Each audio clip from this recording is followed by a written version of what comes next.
Hey everyone, this is Chandu. ఇదేంటి bag సర్దేస్తున్నానని చూస్తున్నారా? ఎక్కడికి వెళ్తున్నానని తెలుసుకోవాలనుకుంటే వీడియో లాస్ట్ వరకు అయితే చూసేయండి. ఈడు మా ఫ్రెండ్ నన్ను అయితే బస్ దగ్గరికి దిగబెట్టడానికి అయితే వచ్చాడనమాట.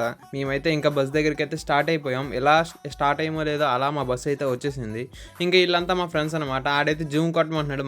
ఇవే తగ్గించుకుంటే మంచిది.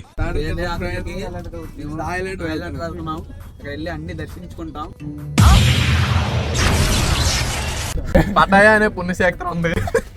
ఏంటి మమ్మీ ఎవడీడు? మా ఫ్రెండ్కి అయితే బస్సు అయితే అస్సలు నచ్చలేదు, తిట్టేసుకుంటున్నాడు ఫుల్గా. మేమైతే ఇంకా డిన్నర్ కంప్లీట్ చేసేసుకొని ఇంకా మార్నింగ్ అరౌండ్ 6:30 అవుతుంది. హైదరాబాద్కి అయితే రీచ్ అయిపోయాం అనమాట. మేము అనుకున్న స్టాప్ దగ్గరికి అయితే మమ్మల్ని అయితే బస్సు దింపేశాడు. ఇంకా హోటల్స్ బుక్ చేసుకొని ఆటోలు మాట్లాడుకొని ఇంకా స్టార్ట్ అయిపోయాం. పార్టీతో మేము ముందుంటాను. బాయ్.